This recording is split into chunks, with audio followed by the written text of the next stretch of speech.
Well, right now you have Israel and Hamas happening.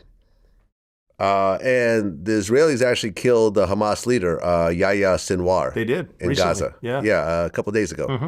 I had Mike Rappaport on my show, and he was jumping up and down. He's been really good about that too. Like I like he's him. going hard. Yeah. Do you think that there's a solution to this war right now? There is, and to broad brush it, and this includes all of us, is education. People are not born racist. They are not born hating. They are taught that. And like it or not, a lot of places in the West Bank and Gaza Strip and up in Lebanon, they've got this version of Sesame Street. Instead of teaching you letters, they teach you beheading the infidels. They're teaching, like, you can't raise kids this way.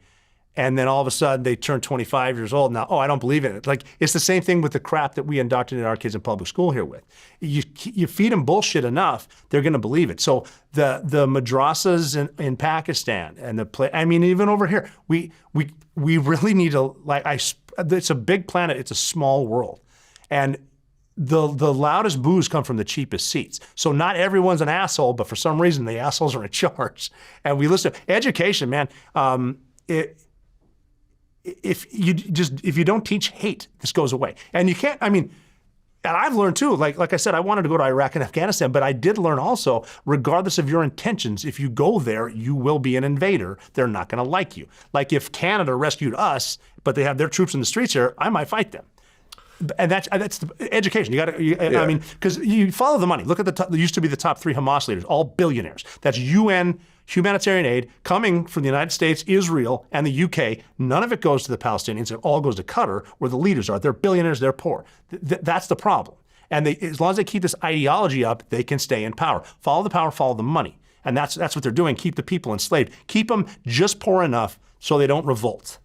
They elect Hamas. Well, yeah. After Yahya Sinwar was killed, there was a photo that was released of his wife going through one of the tunnels, and she has a $32,000 Birkin bag in her hand. Mm-hmm.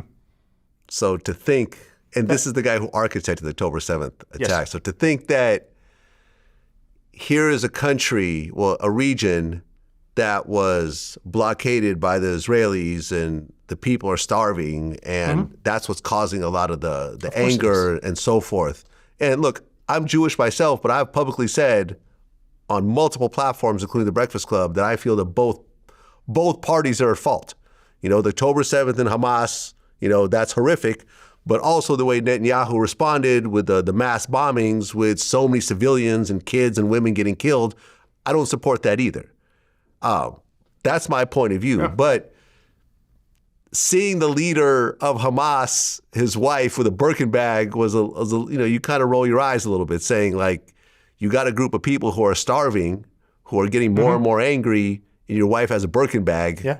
Like, clearly we see that the money's being funneled, disproportionately to certain people. And if you keep your people oppressed, which makes the international community want to give more money, but you keep the money. You can keep them oppressed. The money keeps coming into you. Yeah. That's all they're doing here, too. And having been to war a bunch, I wish there was no war. I hate seeing kids get hurt.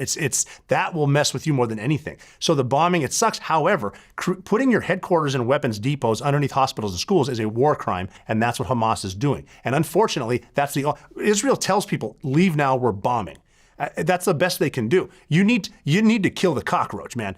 What's George Carlin's joke about how if the government was in charge of inventing a roach spray, they wouldn't invent a roach spray that kills a roach. They would spend billions of dollars, though, creating a roach spray that fills the roach with self-doubt of whether or not it's in the right house. You step on them. Right. And you have to decapitate Hamas. There is Hamas right now, the West Bank and the Gaza Strip especially, could be a beautiful resort area making trillions but they can't, because they can't get over whatever they're pissed about. Well, look, 1,700 Israelis were killed and 41,000 Palestinians. Now, yes, some of them are Hamas, but there's also a lot of non-competence. There's a lot of blame on that, not just the bomb. Stop electing Hamas, too. No, I understand that. And as someone who's been in actual warfare in the Middle East, when you have a group like Hamas who is blending in and hiding behind civilians and children and so forth, is there a way of eliminating Hamas without so many civilian casualties? And again, that comes with the education, and then it's got to be from within. The same thing in Iran. Like, the Iranian people are awesome. It's the leadership and the clerics that suck. Right. Well, according to Eric Prince, Iran has been funding all this stuff. Iran is, but not the people. Right. So the leadership. Yeah, look, Gaza, Iraq, Al-Qaeda, a lot of this is coming from Iranian money. Most of it is, yeah. Most of it but is. I mean, where's the Iranian money coming from? We lifted sanctions. They're selling their oil to China. Right. We send them pallets of billions of euros. We're funding them. You think Iran's giving it to their people? No, they're funding terrorists. You got to get rid of the leadership. We've proven before we can't go in as Americans or as a coalition and insert Jeffersonian democracy. The people need to do it, but we need to back them up. We can't do the shit that we do where there's an uprising because the Iranians killed a woman for not wearing, showing too much hair. Then they uprise with our back. Then our media shuts them out. We don't know. Then they start executing people. They need a coup, not like the one we had this summer. They need a real coup to get rid of them, and the people need to rise up. You can't. The animals are in charge. They're not gonna change. Well, listen, it's sad. It's completely sad. It sucks. Listen, I'm Jewish. I've been to Israel about 3 times. I've also been to Palestine. I've met with Palestinian families. I have very close Muslim friends. My entire life, Israel and Palestine has been at war. Mm-hmm. You go to Tel Aviv, you go into a shopping mall and there's someone checking for bombs at the front door.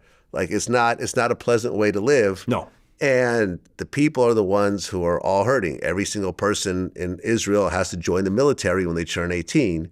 Yes. And a lot of them end up dying, through warfare. It's been happening forever. And you have a very ugly situation because Hamas does not want to actually talk directly with Israel because they don't respect them as an actual country. They treat them as occupiers in the whole river to the sea. Right. They want them wiped out.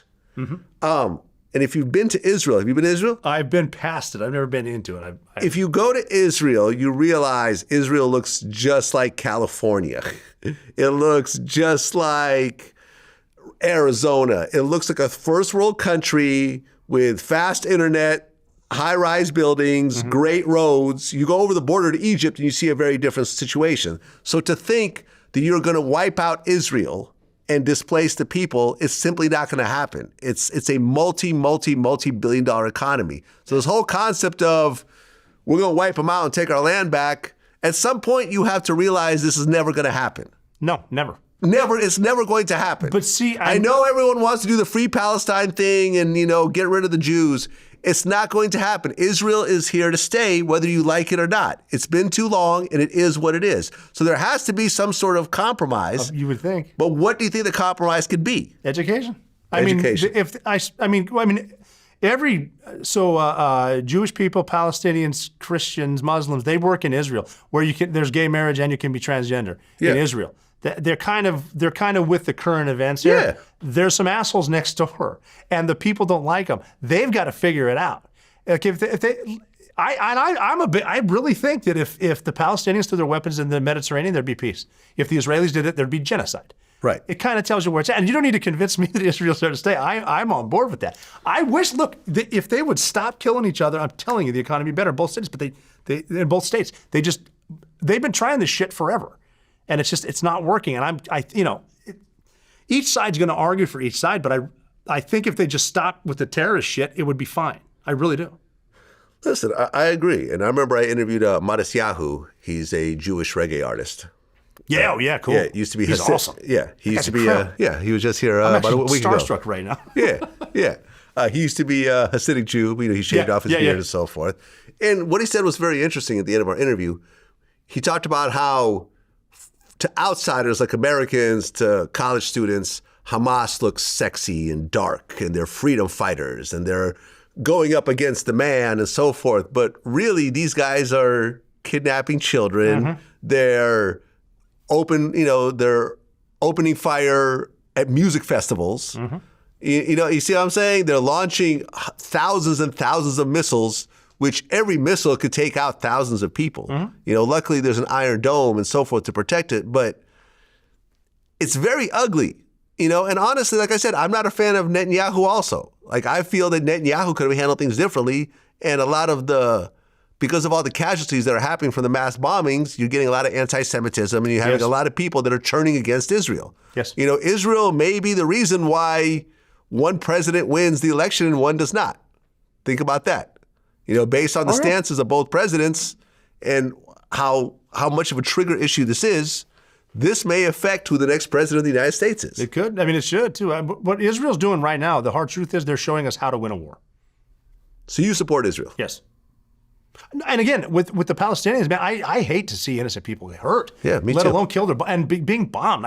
I couldn't imagine what's like being in a building that gets bombed. It's horrible, horrifying, and horrible. Yeah, horrible is a word I just apparently made up.